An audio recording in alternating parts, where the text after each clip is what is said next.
Salut les amis et bienvenue dans ce nouveau module de notre formation d'initiation totalement gratuite en trading forex. À travers ce module, nous allons parler de ce que c'est que le broker en trading. Broker en anglais ou encore courtier pour ceux qui préfèrent la traduction en français. Lorsque nous parlons du broker dans le métier du trading, de quoi est-ce qu'il s'agit et quelle est l'utilité du choix d'un bon broker dans votre trading? Vous devez savoir une chose. Lorsque vous démarrez le métier du trading et que vous effectuez un mauvais choix par rapport à votre broker ou par rapport à votre courtier, soyez-en rassurés, votre expérience en étant trader sera très désagréable. Donc, il s'agit de l'un des modules vraiment stratégiques de cette formation d'initiation en trading. Je vous invite à suivre ce module religieusement et à prendre des notes parce que nous allons parler des différents types de brokers qui existent et je vous dirai également par la suite le type de broker vers lequel vous devez vous diriger ou voilà le broker que vous devez choisir lorsque vous aimeriez vous lancer dans le trading ou lorsque vous voulez une meilleure expérience dans votre carrière de trader. Si c'est pour la première fois que vous tombez sur l'une de mes vidéos, je suis Geoffroy Bocot, entrepreneur et financial trader, fondateur de la Team Academy qui est une académie de formation en trading. À travers cette chaîne YouTube, je partage énormément de contenu ayant rapport au trading, au marché financier, à la finance de manière générale. Si vous appréciez cela, s'il s'agit de thématiques qui vous parlent, alors je vous invite déjà à vous abonner si ce n'est pas déjà fait, à activer la cloche de notification et à lâcher un gros pouce bleu, ça fait toujours plaisir. On va se donner rendez-vous directement sur mon ordinateur pour le développement de ce module-là. Donc déjà, lorsqu'on dit coursier, c'est le nom français. Sa traduction en anglais, ça veut dire broker. Déjà, vous allez remarquer que la plupart des expressions que nous utilisons dans le trading sont des expressions anglaises parce que, voilà, l'anglais quand même, c'est une langue plutôt internationale, beaucoup plus internationalisée que le français. Et l'autre chose également, c'est que les places de trading anglaises font partie quand même des places qui font vraiment, vraiment bouger le marché. Je vais en parler dans la suite. Donc, le sujet de ce module, c'est de vous expliquer concrètement ce que c'est que le broker. J'en ai déjà parlé lors des modules passés. Vous entendez, bon, je dis broker, broker, broker, mais c'est quoi concrètement le broker? Je vais donner une explication terre à terre pour ne pas vous plonger c'est-à-dire dans le fin fond de la chose. Je vais essayer de l'expliquer de manière beaucoup plus simple pour que vous puissiez comprendre. Le broker, c'est tout simplement une entreprise, une entité ou encore un particulier qui facilite les transactions financières entre les acheteurs et les vendeurs sur les marchés financiers. Donc, on peut assimiler un broker à un intermédiaire qui va mettre en relation les traders individuels ou les institutionnels avec les marchés où sont négociés divers instruments financiers. Donc déjà, vous devez le savoir, il y a plusieurs acteurs sur les marchés financiers. Il y a nous qui sommes des traders individuels qu'on va appeler généralement les traders particuliers. Et dans le rang des traders particuliers, il y aura maintenant les traders indépendants, il y aura les traders sous gestion, ainsi de suite. Il y a également les institutions financières.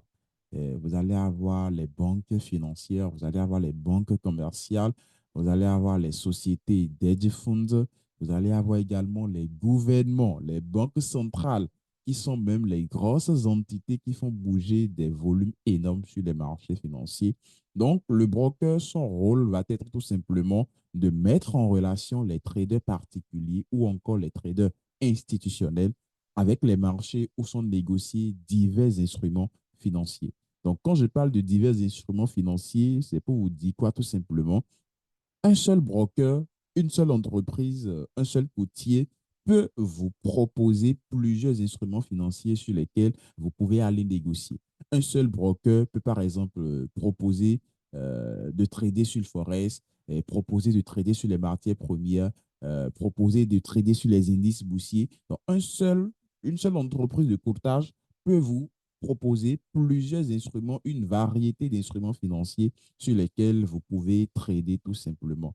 Donc, je le disais de manière terre à terre, lorsque je viens en tant que trader, bon, je ne vais pas prendre mon exemple, vous êtes trader déjà parce que, bon, vous êtes trader débutant, si on peut dire, il y a quand même des notions que vous connaissez déjà. Il y a certaines personnes qui n'ont aucune connaissance en fait de ces notions-là. Donc, vous êtes déjà, on peut déjà en fait vous appeler des traders débutants. Ça peut y aller parce que vous avez déjà des notions de débutants. Donc, si vous voulez maintenant passer à un niveau avancé et que vous décidez de créer un compte de trading et de commencer à trader pour gagner de l'argent, eh ben, il faut que vous déposez votre argent quelque part. Et lorsque vous gagnez, il faut que quelqu'un vous paye.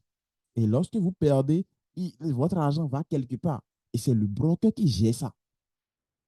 Ça peut y aller. C'est le broker qui gère cela. C'est comme par exemple lorsque vous déposez de l'argent sur votre compte Mobile Money et que vous voulez retirer l'argent. Vous êtes obligé d'aller chez un agent agrémenté par MTN. On est d'accord. Donc, vous allez chez l'agent, vous lui dites, je veux retirer 10 000. Et c'est le commercial qui vous fait le retrait de 10 000. Si vous voulez également déposer de l'argent sur votre mobile money, vous êtes obligé d'aller encore chez un agent, dans une agence, pour faire le dépôt. C'est en quelque sorte ça le rôle du broker. Donc, le broker, en quelque sorte, il est le centre. Ce n'est pas lui que toutes nos opérations en fait, vont transiter. Donc, ce sont ces brokers, nous allons déposer de l'argent sur ces brokers et ces brokers, en retour, vont nous donner accès aux plateformes de trading mondiaux, aux marchés financiers. Donc, ces brokers, on va déposer de l'argent. Je vais déposer 100 dollars. Je veux trader. Le broker me donne accès à la plateforme de trading. Donc, si je trade et que je gagne de l'argent, le broker me paye. Et si je perds de l'argent, l'argent va au broker. Mais attention, l'argent que le broker me paye, ce n'est pas son argent. Et lorsque moi je paie, ce n'est pas le broker qui récupère mon argent. Et c'est en cela que nous allons parler tout à l'heure des brokers e-book et b-book. Donc, logiquement, dans la norme des choses, lorsque je gagne de l'argent, étant donné que nous sommes sur un marché qui évolue en fonction de l'offre et de la demande, lorsque moi je gagne de l'argent, c'est parce qu'il y a forcément quelqu'un qui a perdu de l'argent. Donc, le broker va prendre l'argent à celui qui a perdu et il va me payer parce que moi j'ai gagné. Donc, si c'est moi, j'ai perdu de l'argent, ça veut dire que forcément, quelqu'un a gagné quelque part. Donc, le broker va prendre l'argent que moi, j'ai perdu pour payer à celui qui a gagné. C'est ça le rôle, en fait, du broker. En quelque sorte, une structure de réglementation, si on peut dire. Encore que là, bon, on va encore un peu plus loin dans le rôle, en fait, des différents corps, en fait, dans le métier du trading. Donc, c'est un peu ça, le rôle du broker. Donc, ils vont nous fournir des plateformes de trading pour pouvoir exécuter nos ordres, pour pouvoir faire nos retraits, pour pouvoir faire nos dépôts, et ainsi de suite, ainsi de suite, ainsi de suite. Donc, les brokers sont généralement régulés par des autorités financières pour garantir la protection des clients et le respect des normes éthiques et légales. Et c'est quelque chose d'assez normal parce que ici, nous parlons d'une société chez qui nous allons déposer notre argent, les gars. Nous allons y déposer notre argent.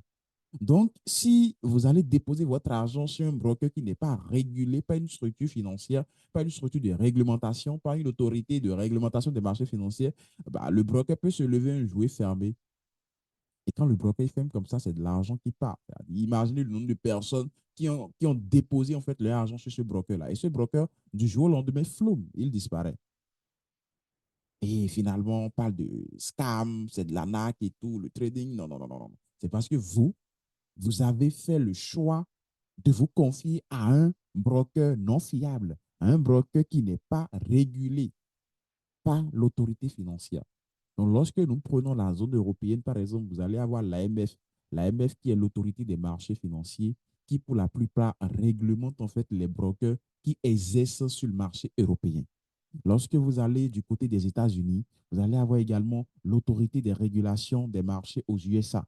Vous allez également à Dubaï, vous allez également au Canada. Donc, en fait, ces pays ou ces régions développées ont tous des autorités de régulation des marchés financiers qui agrémentent ces brokers-là. Ce qui montre tout simplement que oui, on peut faire confiance à ce broker, on peut lui confier notre argent parce que ce broker est inscrit dans le registre de l'AMF ou de l'autorité financière de ma région. C'est vrai qu'aujourd'hui, nous sommes en train de parler de trading en Afrique, mais le trading n'a pas encore atteint ce niveau où on a des autorités de réglementation en Afrique. On n'en a pas encore, ou du moins ça en Afrique francophone. Je ne sais pas si cela existe sur le marché anglophone, mais en Afrique francophone, on n'a pas encore vraiment des autorités de régulation de marché financier et tout. Voilà pourquoi, dans la majorité des cas, tous les coursiers, c'est-à-dire on peut créer des comptes chez presque tous les coursiers lorsqu'on est en Afrique francophone. On n'a pas vraiment de restrictions. Voyez un peu, alors qu'il y a des coursiers qui sont restreints dans des pays spécifiques en Europe. Il y a par exemple certains coursiers, euh, par exemple, quand je prends l'exemple de Dérive, dont j'ai parlé tout à l'heure avec les indices synthétiques, on peut créer des comptes chez Dérive depuis le Bénin tranquillement, il n'y a pas de problème. Mais lorsque vous êtes en France, eh ben, vous êtes restreint parce que le broker Dérive n'a pas reçu l'agrément de l'AMF, n'a pas reçu l'agrément de l'autorité des réglementations des marchés financiers au niveau de l'Europe. Donc, ça, c'est des restrictions au niveau des coursiers. Donc, en fonction de votre zone de résidence, en fonction de votre environnement, vous devez voir les brokers qui sont autorisés. Et là, je vais en parler beaucoup plus dans le prochain module où je vais aborder comment effectuer les différents éléments clés qui doivent vous permettre d'effectuer le choix d'un bon broker.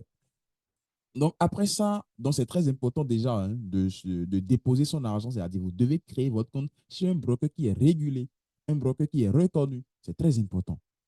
Après ça, les brokers vous offrent la possibilité d'utiliser des effets de levier qui permettent généralement aux traders de contrôler une position plus importante avec un montant de capital plus faible.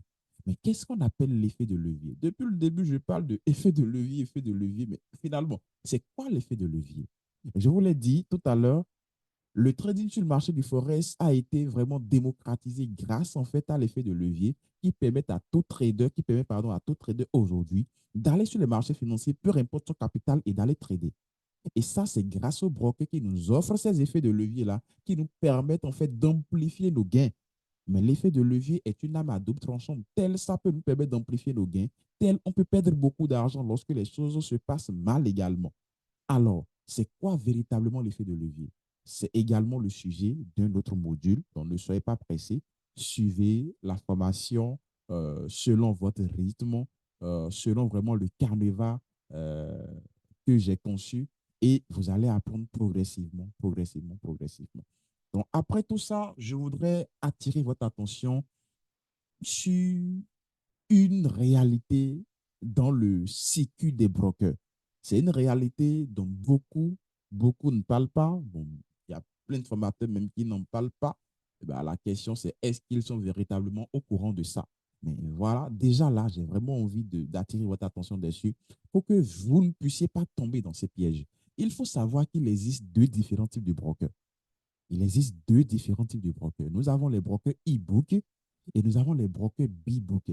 Les brokers e-book, c'est ce que nous appelons généralement les brokers Forex, ECN ou encore les STP. Et nous avons les brokers b-book qu'on appelle généralement des brokers market maker. Mais qu'est-ce qu'on appelle market maker? Je ne peux pas vous l'expliquer là tout de suite, ce n'est pas encore le sujet en fait de ce module et tout. Vous allez le comprendre dans la suite. Donc, qu'est-ce qu'on appelle un broker e-book? Déjà, nous sommes sur un marché qui évolue en fonction de l'offre et de la demande. On est d'accord? Donc, lorsque vous passez une transaction, lorsque vous passez un ordre sur le marché du Forex, l'ordre doit être envoyé directement au fournisseur de liquidité. C'est vrai que nous sommes sur un marché de gré à gré. C'est vrai que nous sommes sur un marché décentralisé où personne, logiquement, ne peut manipuler le marché et tout ça. Mais attention, nous sommes sur un marché de l'offre et de la demande. Il y a des fournisseurs de liquidités qui contrôlent en fait, c'est-à-dire, il y a combien d'ordres en fait en achat, il y a combien d'ordres à la vente, comment compenser les ordres à l'achat et comment compenser les ordres en fait à la vente. Il y a des fournisseurs de liquidités qui gèrent en fait ces systèmes-là multilatéraux de trading. Donc, logiquement, lorsque vous prenez une position, lorsque vous achetez un actif ou lorsque vous vendez un actif, le broker doit normalement envoyer vos ordres de trading en fait au fournisseur de liquidité. Mais il y a certains brokers qui n'envoient pas les ordres et qui gardent vos ordres et qui sont en mesure de les manipuler. Et c'est pour ça que je dis, le marché du forex en lui-même n'est jamais manipulé. Mais un broker peut manipuler le spread, des trucs comme ça, en fait, pour créer le risque de slippage, pour vous faire perdre de l'argent. Donc, qu'est-ce qu'on appelle ici les brokers e-book ou encore les ECN STP? Les brokers e-book sont généralement des intermédiaires qui envoient les ordres de trading de leurs clients directement vers les fournisseurs de liquidités ou encore des systèmes multilatéraux de trading qu'on appelle le MTF. Donc, ces brokers vont gagner de l'argent avec une majoration du spread. Le spread, c'est généralement la différence entre l'offre et la demande. Je vais expliquer un peu plus dans un prochain module ce qu'on appelle le spread. Mais le broker gagne de l'argent ici grâce à la majoration du spread ou avec une commission sur le volume des ordres. Parce que lorsque vous passez des transactions, selon les thèmes en fait du broker, selon les conditions du broker, euh, les brokers vont généralement vous facturer une commission en fonction soit de la durée que vous effectuez dans la position ou en fonction de la taille de votre position. Nous allons aborder ça plus tard. C'est un autre module. Donc, les brokers e-book, donc en fait, c'est même d'ailleurs la raison pour laquelle je vous conseille de suivre la formation doublement. Je ne sais pas si vous comprenez un peu. C'est-à-dire, il y a certaines notions dont je parle là actuellement, comme là, je parle de spread, je parle de commission, mais vous ne savez pas encore concrètement c'est quoi le spread, c'est quoi la commission. Et pour mieux comprendre c'est quoi le spread, c'est quoi la commission, vous devez aller suivre les modules suivants. Ça peut aller. Donc, lorsque vous allez suivre les modules suivants et que vous allez comprendre maintenant concrètement c'est quoi spread, c'est quoi commission, il serait bénéfique pour vous de reprendre encore la formation à zéro. Et là, vous allez mieux comprendre encore beaucoup plus en fait des différentes notions que j'ai abordées. Je ne sais pas si vous voyez un peu la logique, hein. Donc, le conseil que je peux vous donner, c'est suivez la formation doublement. Vous suivez une première fois jusqu'à la fin et reprenez encore une deuxième fois. Ça vous permettra tout simplement de comprendre beaucoup plus en profondeur en fait tout ce que j'ai abordé. Donc, les brokers e-book vont généralement se faire rémunérer par avec la majoration en fait, du spread ou encore avec une commission sur le volume des ordres. Il n'y a donc pas de conflit d'intérêt, pas vraiment. Ces brokers vont toujours gagner le même montant avec les traders perdants comme avec les traders gagnants. Donc, c'est vraiment le type de broker fiable chez qui vous devez absolument créer en fait vos comptes. Donc, lorsque vous voulez créer un compte, je vous conseille de vous diriger vers les brokers e-book. Mais comment savoir que tel broker est un broker e-book? Là, c'est encore une autre question. Donc, lorsque vous tradez chez un broker e-book, vous êtes rassuré par l'absence de conflit d'intérêt et par le fait que ces brokers ont un intérêt en fait à avoir des clients gagnants qui augmentent leur volume de trading et par conséquent des bénéfices en fait, les bénéfices des brokers. Donc, généralement, lorsque le broker e-book envoie vos ordres directement au fournisseur de liquidité, le broker e-book, en fait, n'a rien à gagner sur le fait que vous gagnez ou sur le fait que vous perdez de l'argent. Parce que ce n'est pas le broker qui gère directement votre argent. C'est les fournisseurs de liquidités qui gèrent. Je ne sais pas si vous voyez un peu. Donc, le broker n'a aucun intérêt à ce que vous soyez perdant ou à ce que vous soyez gagnant. Parce qu'il ne gagne rien sur vos gains, il ne gagne rien sur vos pertes. Tout ce que le broker gagne, c'est le spread, c'est la majoration du spread et les commissions. Et là, c'est vraiment le format de broker qui est le plus adapté pour vous et qui est le mieux. Maintenant, c'est quoi le broker B-Book? Le broker B-Book, c'est un autre système de broker. Et là, ce n'est pas vraiment quelque chose que je conseille. Surtout lorsque vous êtes un trader gagnant. Mais lorsque vous êtes un trader perdant, il n'y a pas de problème.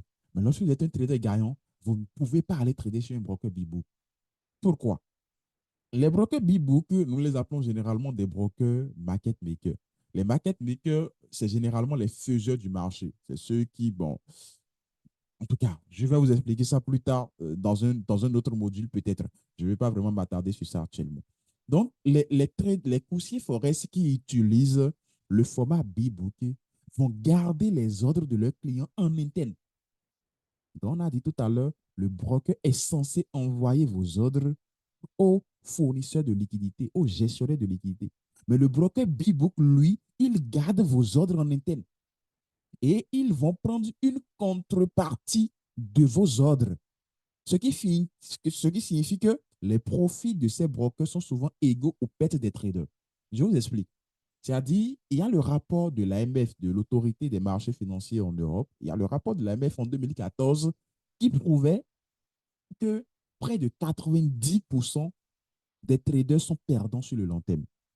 Je dis bien, 90% des traders sont perdants sur le long terme. Donc, nous avons tous connaissance de cette information-là, du fait que la majorité des traders sont perdants.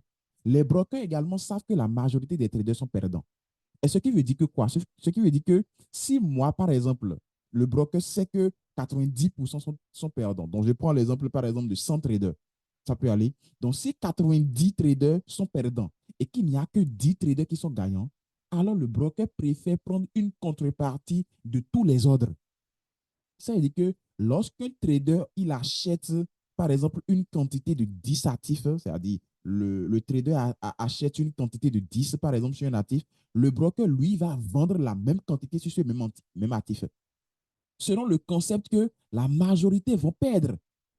Donc, l'achat que vous êtes en train d'effectuer, je suppose que vous êtes en train d'acheter 10 bidons d'huile bidons d'huile rouge. Le broker, lui, il va vendre 10 bidons d'huile rouge, sachant que vous risquez de perdre vos 10 bidons que vous avez achetés et que lui, en retour, il va gagner. Je ne sais pas si le concept il est un peu clair, il est un peu clair. Donc, le broker, lui, garde vos ordres en interne et il achète, c'est-à-dire il prend une contrepartie parce qu'il sait que la majorité des traders sont perdants. Donc, lorsque vous perdez sur vos positions, le broker, lui, gagne. Mais lorsque vous gagnez, le broker, lui, paie. Et parce que lorsque vous gagnez, le broker lui paie, ça devient maintenant un conflit d'intérêt. Ça devient un conflit d'intérêt dans ce sens que le broker, parce que lui veut tout le temps gagner, il ne veut pas que vous gagnez parce que lorsque vous gagnez, le broker, lui, va perdre de l'argent. Parce qu'il a pris l'inverse de votre position. Donc, si vous gagnez, lui paie. Si vous perdez, lui gagne. Donc, lorsque vous perdez, lui gagne et lui, ça l'arrange. Ça peut aller. Mais lorsque vous êtes en train de gagner et que vous gagnez, ça n'arrange pas le broker. Parce que le broker, lui, va perdre de l'argent. Et quelquefois, ce conflit d'intérêts peut amener les brokers B-book à manipuler les spreads. Et la manipulation des spreads peut créer quelquefois ce qu'on appelle le risque de slippage. J'en ai fait une vidéo YouTube. Si vous avez le temps, vous pouvez aller regarder. C'est quoi est-ce qu'on appelle le risque de slippage? Donc, parce que vous êtes un trader qui gagne et que ça n'arrange pas le broker, il peut manipuler le spread, il peut élargir les spreads, il peut, et voilà, finalement, pour vous faire perdre de l'argent. Mais là, attention, ce n'est pas le forex même qui est manipulé, c'est le broker qui manipule vos positions. Parce que cette manipulation n'aura pas d'effet chez les autres brokers ou bien chez les autres traders. Donc, je ne sais pas si vous comprenez un peu la logique. Donc, lorsque vous êtes un trader perdant, il n'y a pas de problème. Lorsque vous êtes un trader perdant, il n'y a pas de problème. Mais lorsque vous êtes un trader gagnant, le problème se pose parce qu'il y a maintenant un conflit d'intérêts. Si vous gagnez, le broker, lui, va perdre. Et le broker, lui, n'a pas envie de perdre. Donc, il est évident que ce modèle, ce format de courtage, en fait, engendre des conflits d'intérêts entre les brokers et les clients. Les traders qui sont rentables peuvent perdre de l'argent à ces courtiers. Lorsque vous gagnez, vous faites perdre de l'argent à ces courtiers. Et les traders sont souvent inquiets de subir des tactiques sournoises de courtiers qui cherchent toujours à être rentables. Donc, lorsqu'il y a un trader, par exemple, qui est rentable, il a peur que le broker B-Book puisse manipuler en fait les prix et de lui faire perdre de l'argent. Donc, il préfère aller sur un broker e-book. Voilà pourquoi, généralement, les grands brokers forex, en fait, utilisent un modèle hybride. Oui, allez. Donc, il y a des brokers carrément, eux, ils utilisent des modèles hybrides. Donc, j'ai parlé tout à l'heure des brokers e-book. Les brokers e-book qui sont vraiment, c'est-à-dire, ils sont réglo. Ils envoient vos ordres aux fournisseurs de liquidité normalement.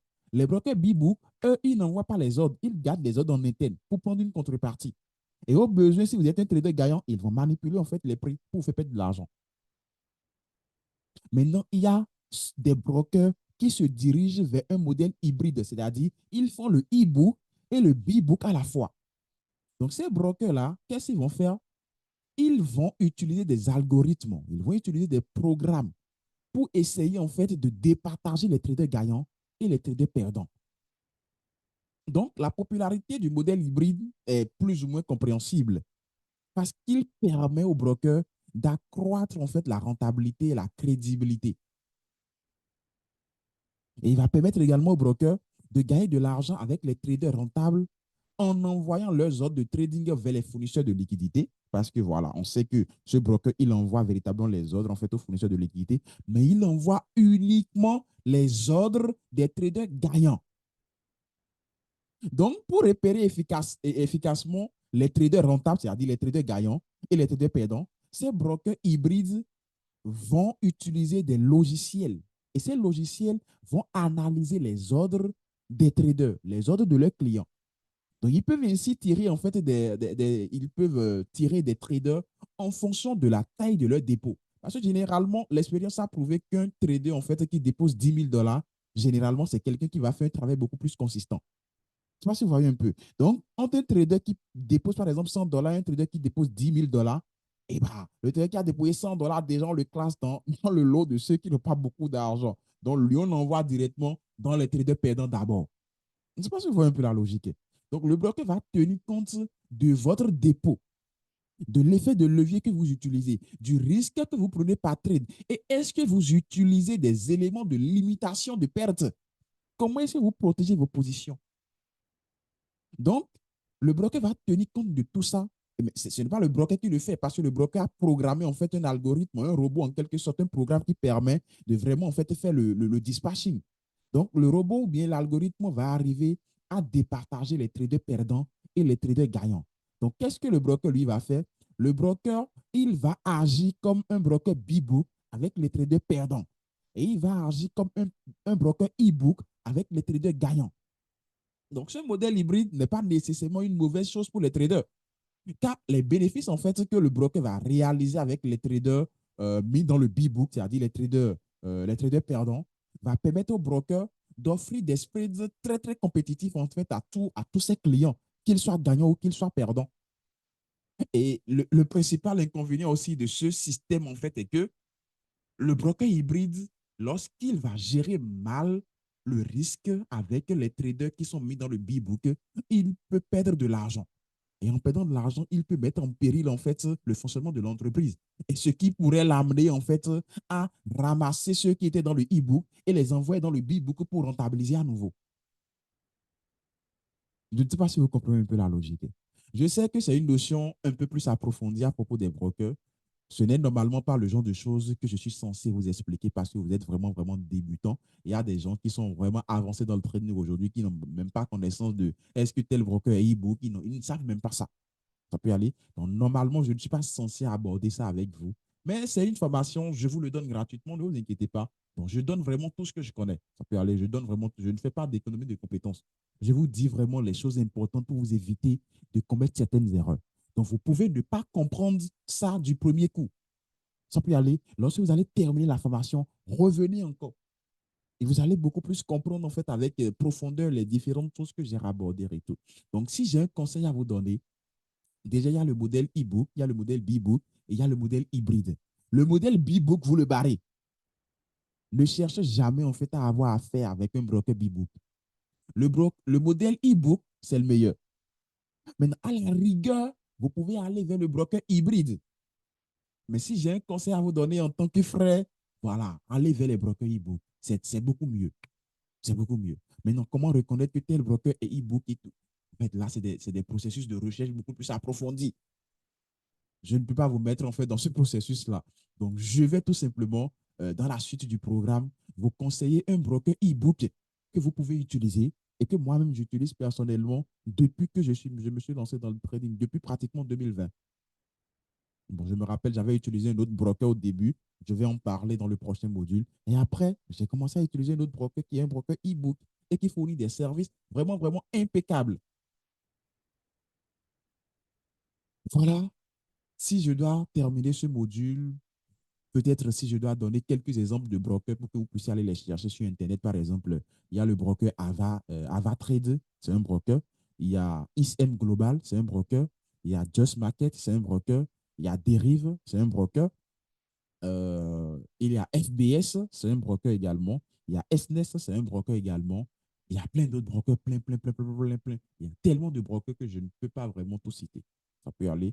Donc, il y a plein d'exemples de brokers sur les marchés. Alors les amis, j'espère qu'à travers ce module, vous avez compris ce que c'est qu'un broker e-book, ce que c'est qu'un broker b-book, la différence entre les deux et les différents moyens de fonctionnement de ces deux différents brokers-là. Et j'espère qu'à partir d'aujourd'hui, vous ne ferez plus l'erreur d'aller confier votre argent à un broker qui tout simplement ne sera pas en mesure de vous offrir une meilleure expérience de trading sur les marchés financiers. Mais je ne compte pas m'arrêter s'arrêter là en ce qui concerne la notion sur les brokers. Dans le prochain module, je vais vous guider dans le choix d'un bon broker. Comment effectuer le choix d'un broker fiable lorsque vous démarrez le métier du trading. Il y a bien certains points caractéristiques qu'il faut obligatoirement repérer chez un broker avant de vous confier, avant de confier votre argent à ce broker-là. Et ce sera le sujet du prochain module de cette formation d'initiation gratuite. Si jusque-là, tu n'es pas encore abonné, je t'invite à t'abonner, ça ne te coûte rien, à activer la cloche de notification afin de ne plus rater les prochaines vidéos de cette chaîne-là. Et si tu as apprécié les différentes explications que j'ai rapportées dans ce module, lâche un gros pouce bleu, like la vidéo et laisse-moi un petit commentaire, ça fait toujours plaisir. C'était Geoffroy Bokor, d'ici là portez-vous bien et rendez-vous dans le prochain